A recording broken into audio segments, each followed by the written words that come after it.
देश की जनता के सामने हमने जो फ्रॉड हुआ, जो बोगस वोट बढ़ाई गई थी, वो जनता के सामने हमने लाया था उस वक्त। और प्रांत ऑफिसर को हमने एहतजाज करते हुए मोर्चा निकालकर वहां पर मेमोरेंडम और सबूत दिए थे। प्रांत अधिकारी साहब ने तमाम ही बीएलओ को हमारे सबूत उनको सौंपे हैं, उनको दिए हैं। वो वोट डिलीट होना चाहिए, हमारी डिमांड है, हमने सबूत दिया है।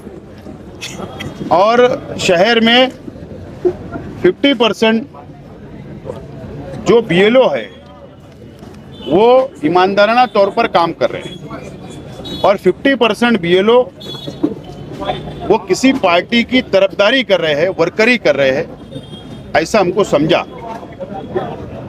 और इसके लिए कई बीएलओ से मैंने खुद भी रब्ता किया, उनसे रिक्वेस्ट किया, गुजारिश की कि यार ईमानदाराना तौर पर आपकी यादी में बाहर की मोहल्ले की वोट आई है, वो वोट आप डिलीट कर दो। तो वो जवाब इत्मीनान बख्श नहीं दे रहे और वहाँ के वर्करों, जो वहाँ के रहने वाले हैं, उन लोगों को मदद नहीं कर रहे या उनकी बातों को नहीं सुना जा रहा है, जो सबूत हमारे पास है।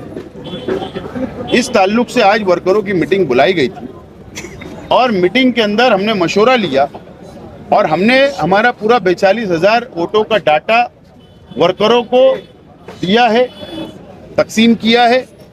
और हर बूथ पर वर्कर बैठे, उम्मीदवार बैठे, काम करे और बोगस वोट अपने अपने बीएलओ को दे और उनसे डिलीट करवाए। ये अपील हमने की है। 2-3 दिन में अगर इस पे अमल नहीं हुआ, बीएलओ ने अमल नहीं किया, अगर किसी पार्टी की तरफदारी की, तो हमारा ये ऐलान हुआ, ये फैसला हुआ है आज, आइंदा जुमा 19 तारीख को दोपहर में 3 बजे शेख रशीद भवन से, आगरा रोड से, नया प्रांत ऑफिस, हम लोग एक जन आक्रोश मोर्चा बीएलओ के खिलाफ, डबल वोट के खिलाफ सबूत लेकर जन आक्रोश मोर्चा हम लोग निकालेंगे। हमारी ये लड़ाई, हमको हक चाहिए, इंसाफ चाहिए, बोगसगिरी जो की गई है यादी के अंदर वो खत्म होना चाहिए और ईमानदाराना तौर पर इलेक्शन मालेगांव म्युनिसिपल कॉरपोरेशन का होना चाहिए। इसके लिए पार्टी का एक एक कार्यकर्ता, एक एक जिम्मेदार ने आज फैसला लिया है कि ये लड़ाई हम लोग रास्ते पर भी लड़ेंगे और कानूनी भी लड़ाई भी लड़ेंगे। आज की मीटिंग के अंदर ये बात का फैसला हुआ है।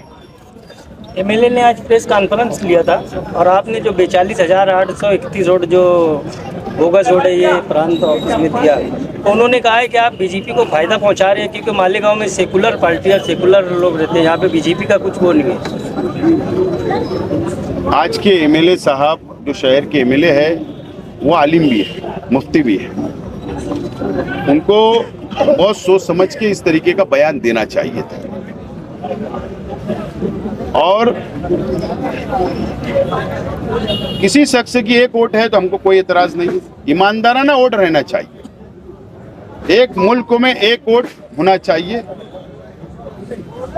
हमारा ऐसा मानना है, ऐसी हमारी डिमांड है और ऐसा ही होना भी चाहिए। लेकिन मैं इसी दिन का इंतजार कर रहा था कि एमएलए साहब मुझ पर इल्जाम लगाए, या वो प्रेस कॉन्फ्रेंस ले या उनका मुंह खोले। वो खोलना नहीं भी चाहते होंगे तो जबरदस्ती उनको बैठाकर खुलवाया गया, ठीक है, वो उनकी अपनी आपसी बात है। लेकिन जमीयतुल उलमा मालेगांव मदनी रोड की 1 साला दीनी मिल्ली फलाई व तिब्बी खिदमात 8 मार्च 2025 को शामनामा अखबार और शहर के उर्दू अखबारात में ये इश्तिहार छपा था। आप शूट कर लो, अगर नहीं तो बाद में बोलेंगे भाई कोई भी पेपर बता दियो। ये इश्तिहार छपा था जाबिर भाई, और इश्तिहार के अंदर 17,000 वोटरों के नाम वोटर लिस्ट में शामिल किए गए जमीयतुल उलमा के दफ्तर से, यानी उनके सालाना रिपोर्ट में 3,000 वोटरों के एड्रेस दुरुस्त तो किए गए, 12,000 वोटरों के शनाख्ती कार्ड आधार कार्ड लिंक किए गए, इस तरीके का कबूलनामा जमीयतुल उलमा मदनी रोड ने किया और जमीयतुल उलमा मालेगांव शहर के सदर आज के एमएलए मुफ्ती मोहम्मद इस्माइल कासमी साहब आए। आपने मुफ्ती इस्माइल साहब, मैंने उसी वक्त मई में मैंने एक कंप्लेंट दाखिल किया था, मार्च में 10/3/2025 को मैंने प्रांत ऑफिस को इसी लेटर ये लगाकर इश्तिहार लगाकर कंप्लेंट दिया था कि ये कबूल कर रहे हैं कि 17,000 वोट इन्होंने जमीयतुल उलमा दफ्तर से बढ़ाए। ये 17,000 कौन है, उनके नाम डिक्लेयर किए जाए। ये कौन से आईडी से बढ़ाए गए, उनका नाम डिक्लेयर किया जाए। ये कौन से बीएलओ ने बढ़ाए, उसका नाम डिक्लेयर किया जाए। ये कौन कौन सी यादी में बढ़ाए गए, उनका नाम डिक्लेयर किया जाए। ऐसे कई सवालात मैंने किया था। उस पर प्रांत साहब ने मई में एक नोटिस दी, मार्च में पहली नोटिस दिया और मई में दूसरी नोटिस दिया कि आप इसका जवाब दो। अभी तक इन्होंने जवाब नहीं दिया। इसका मतलब ये 42,000 वोट जो बोगस बढ़ाई गई, ये सिर्फ एमएलए साहब की क़यादत में बोगस वोट बढ़ाई गई और बाकी इनके वर्करों ने शहर भर में बढ़ाई। ऐसी 42,000 वोट बोगस है। इसके लिए एमएलए साहब इस तरीके का इल्ज़ाम लगा रहे हैं।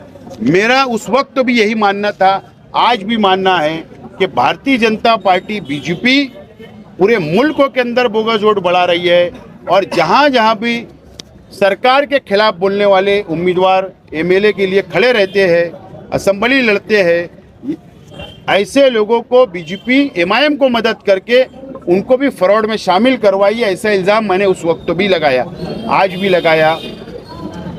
तो ये मुफ्ती इस्माइल साहब अब असल में रजिया गुंडों में फंस चुकी है, इसलिए वो बौखला रहे हैं और अलग अलग तरीके की बात कर रहे हैं।